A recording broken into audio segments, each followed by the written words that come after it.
Sveiki! Pirmoje mūsų pamokoje mokysimės pasisveikinti ir atsisveikinti angliškai. Susipažinsime su anglų kalbos abėcėle, išmoksime tarti garsus, kurių nėra lietuvių kalboje. Nuo kogi pradėti mokytis anglų kalbos? Pradžiai pasisveikinkime. Manau, kad visi, net niekada nesimokę anglų kalbos, puikiai žinote žodį hello. Labas. Hello. Hello. Kasgi čia prašosi į svečius? Tuoj pažiūrėsim. Come in. Robi, ką tas kamin reiškia? Man kažkaip primena kaminą. Kamin skamba beveik kaip kaminas. Kamin reiškia užeikite. Eime, Bobi, pasikalbėsime su mokytoja.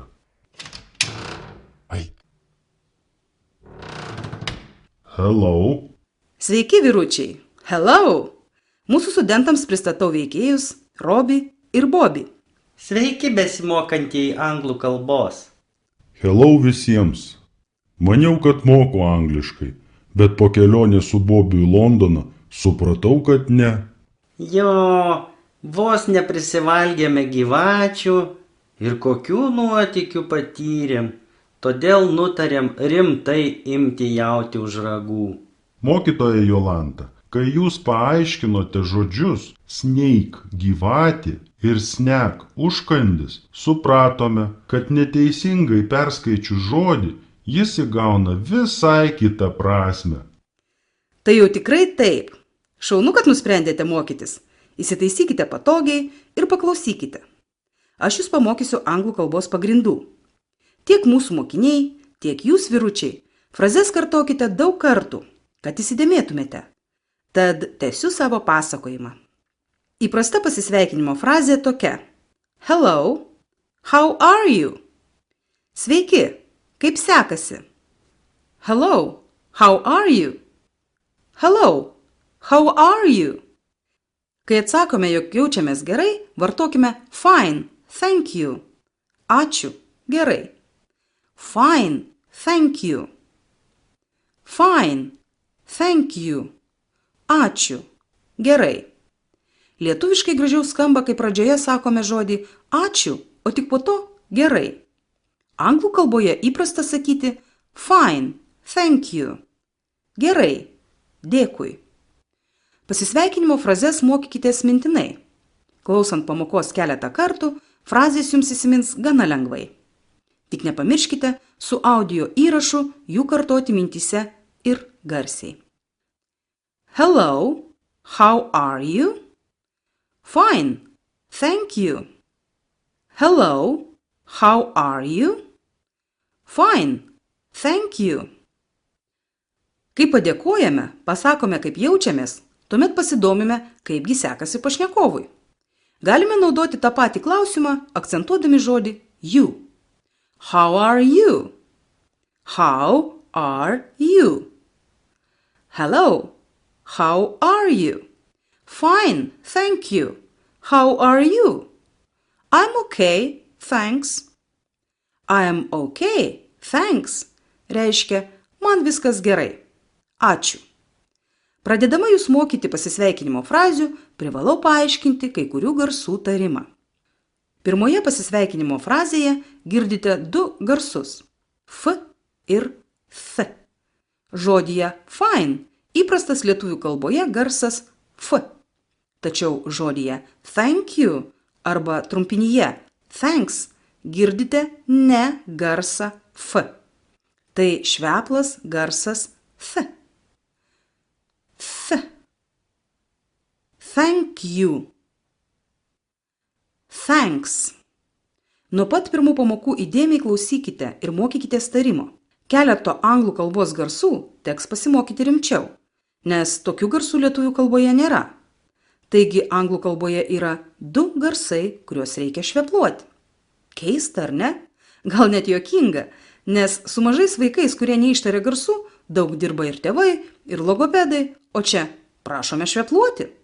Na, jei anglai taip šneka, teks ir mums to pasimokyti. Nepamirškite, kad mokotės anglų kalbos ir reikia atsižvelgti į anglų kultūrą, istoriją, papročius bei kitus dalykus. Tik tada suvoksime, kodėl anglakalbiai šneka taip, o ne kitaip. Supažindinsiu jūs ne tik su anglų kalbos gramatinėmis taisyklėmis, žodynų, frazėmis bei išsireiškimais. Sužinosite įdomių dalykų iš Anglijos kultūros ir istorijos. O dabar grįžkime prie neįprastų garsų, kurių tarimo teks pasimokyti. Jei turite galimybę, atsistokite prie veidrodžio, iškiškite liežuvį ir švelniai prispauskite jį dantimis. Atsargiai, nenusikaskite liežuvio galiuko. Mokomės tarpdantinio garso F. Kaip jau minėjau, tai nėra garsas F, kurį sutinkame ir lietuvių kalboje, tokiuose žodžiuose kaip filmas, formulė. Tai tarp dantų lengvai suspausto liežuvio pozicija ir garsas F. Per susidariusi tarpelį tarp liežuvio ir dantų pūskite orą ir sakykite garsą S. Jums gausis nebe S, o F. F. Svarbi taisyklingo liežuvio ir dantų padėtis. Lūpos šiame procese nedalyvauja. Jei techniškai tai atliksite taip, kaip sakau, tikrai puikiai ištarsite anglišką garsą F. Tad stebėdami save veidrodyje, tarkite F. Liežuvį švelniai prispauskite dantimis ir kartokite paskui mane. F. F. F. Svarbiausia, neskubėkite. Geriau mažiau, bet kokybiškai. Kol mokomės, nesiekite greito rezultato ir nenusiminkite, jei iškart nepasiseka. Pasipraktikuosite ir puikiai kalbėsite angliškai, kaip pati Anglijos karalienė. Kodėl tai pasakiau? Nes mes, anglų kalbos mokytojai, jūs mokome literatūrinės British English laikomos pavyzdinė anglų kalbos. Jie kalba Anglijos karalienė, jie kalbėjo Šekspyras. Nors kalbą išmoksite puikiai, nenusigaskite, kad Didžiojoje Britanijoje vietinių gyventojų galite kurį laiką ir nesuprasti. Jie kalba greitakalbę, kalbos akcentas skiriasi. Tačiau po keletos dienų jūsų ausis pripras prie britų tarmės. Jei klausysite BBC radijo, anglų kalbą pradėsite suprasti greičiau. Pradžioje atrodys, jog tai neįmanoma, tačiau viskas įmanoma. Tai reikia didelio noro, motyvacijos išmokti kalbą ir truputėlio pastangų. Tad grįžkime prie garso F. Tarkite jį lėtai, ramiai. Gali liežuvį sukutenti toks tarimas. Nepaliaukite treniruotis. F. F. F. Thank you. Thank you. Thank you. Thank you. Dėkui jums. Žodis you vartojamas tiek norint pasakyti jūs, tiek ir tu. You, tu arba jūs. Thank you. Dėkui tau arba dėkui jums. Thank you. Thank you. Žodis thanks tai thank you trumpinys. Anglų šnekamojoje kalboje yra daug trumpinių. Noriu atkreipti jūsų dėmesį, jei sakote pilną formą, vartokite thank you. Čia negalima S raidė žodyje thank. Jei žodžio you nesakote, tada galite vartoti thanks. Tik vieną žodį thanks. Tad galimi du variantai. Thank you arba thanks. Nesupainiokite. Thank you, thanks. Dar kartą pasisveikinkime. Hello, how are you? Fine, thank you. How are you? I'm okay, thanks. Pauzių metu kartokite frazę. Hello, how are you?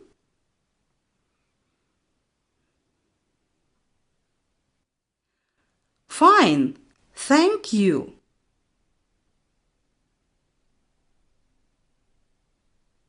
How are you?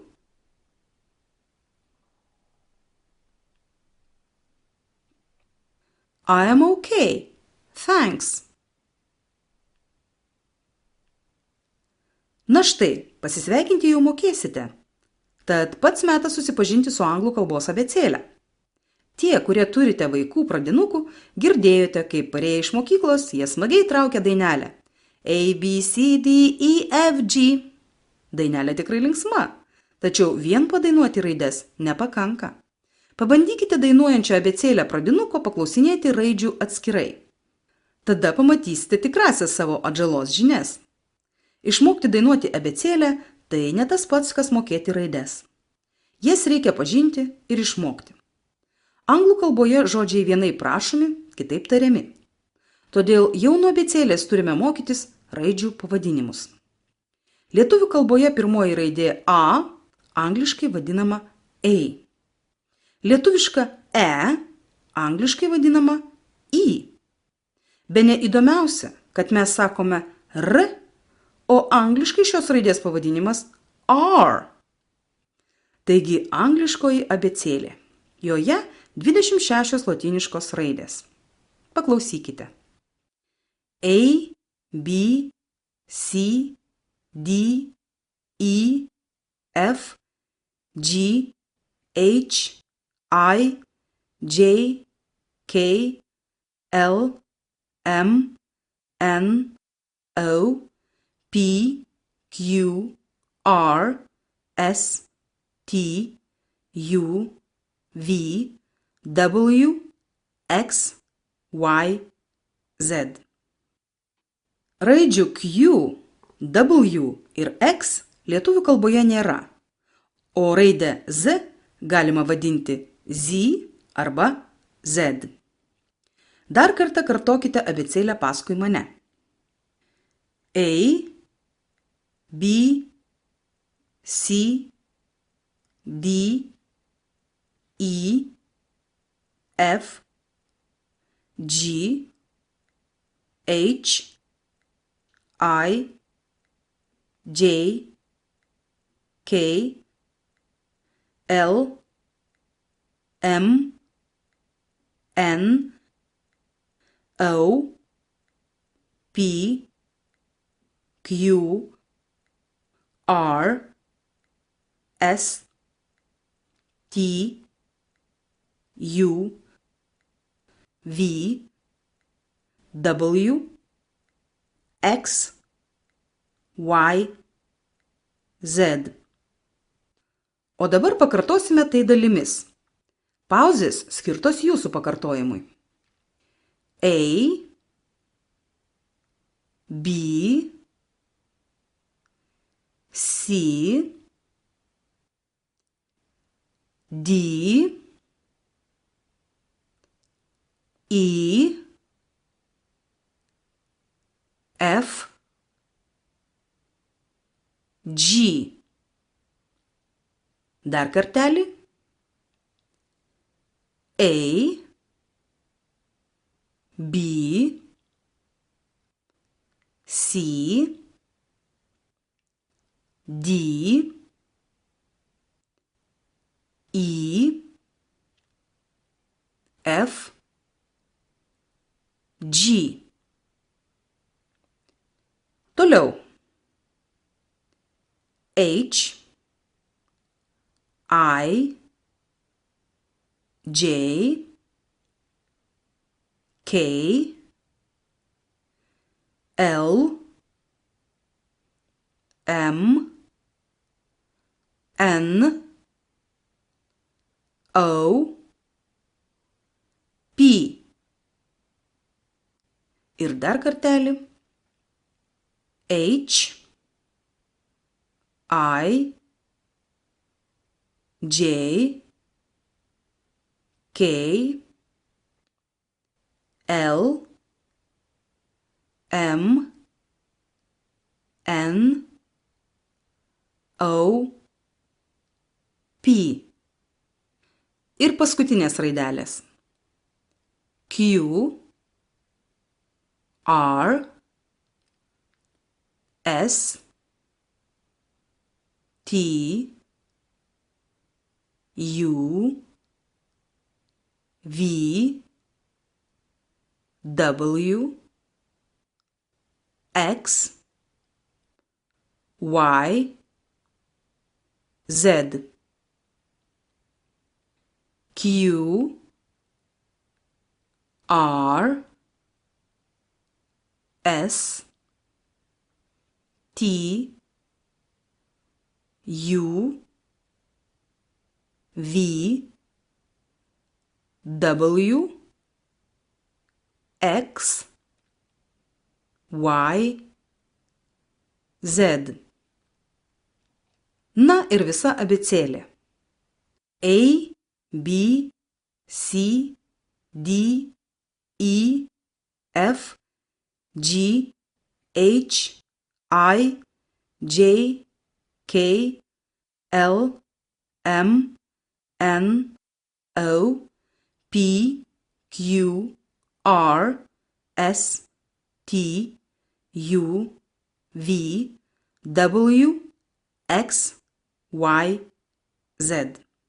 Žiūrėdami, kaip rašomos raidės pamokos santraukoje ir atlikdami užduotis, išmokite jų rašybos bei tarimo. Paklausykime, kaip sekasi Robiui ir Bobiui mokytis abėcėlės. Nagi, vyručiai?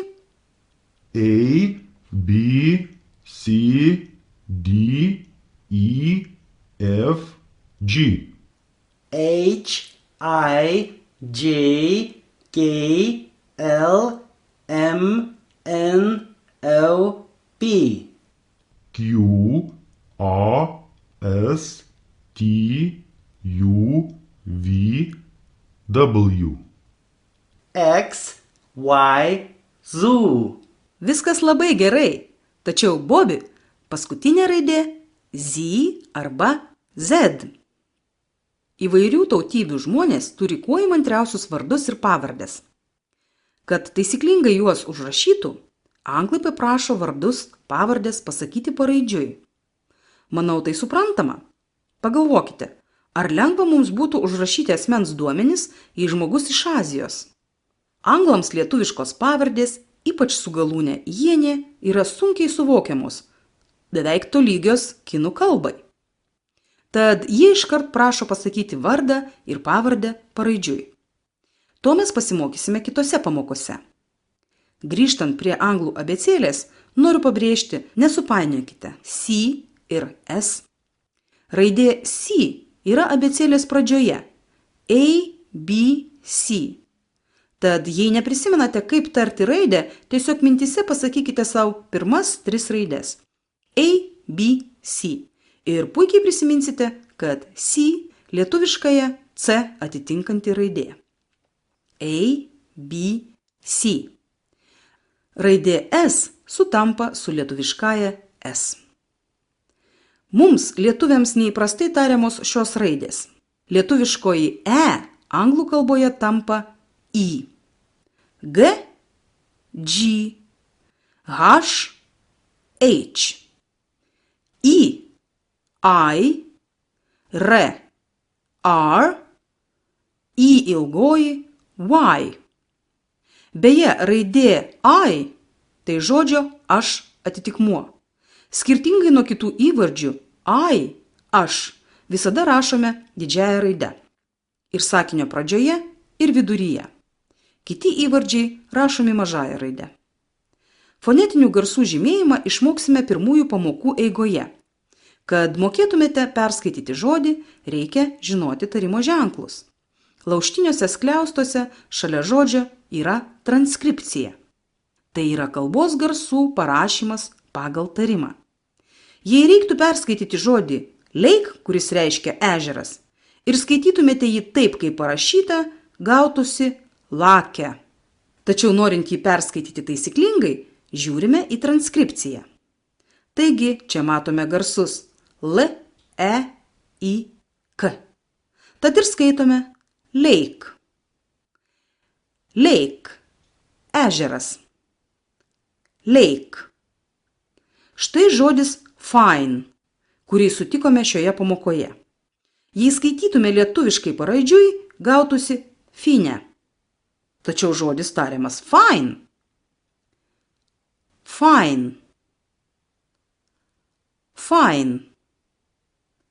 Šiandien išmokto žodžio thanks transkripcijoje garsas th žymimas gana neįprastai.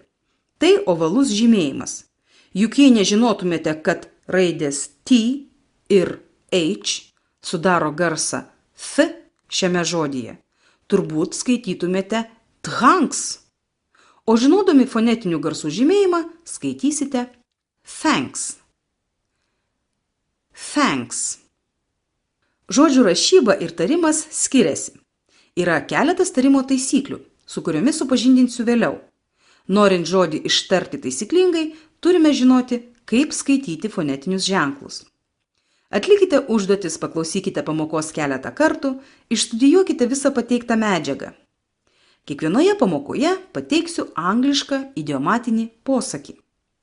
Tai tik tai kalbai būdingas nusistovėjęs išsireiškimas. Angliškai jis vadinamas idiom. Šie išsireiškimai praturtins jūsų kalbą.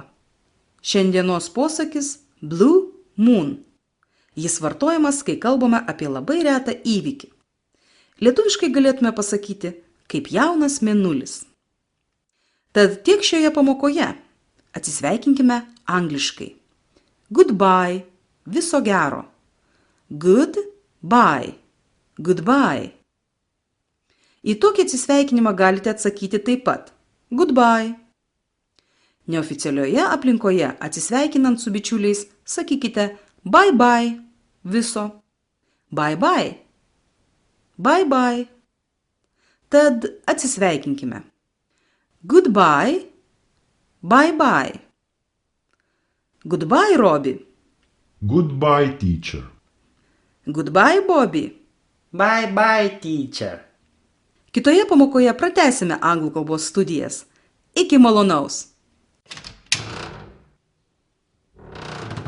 Žinai, Robi, aš supratau, kad mes tikrai įveiksime šią kalbą. Žiūrėk, kaip lengva. Mokytoja, teacher. Kaip lietuviškai žodis. Teacher, netyčia. Hello, teacher. Goodbye, teacher. Smagu. Taip, tačiau dar reikės ir rašybos pasimokyti.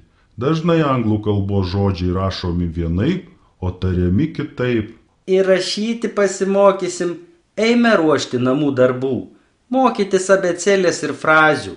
Eime, let's go.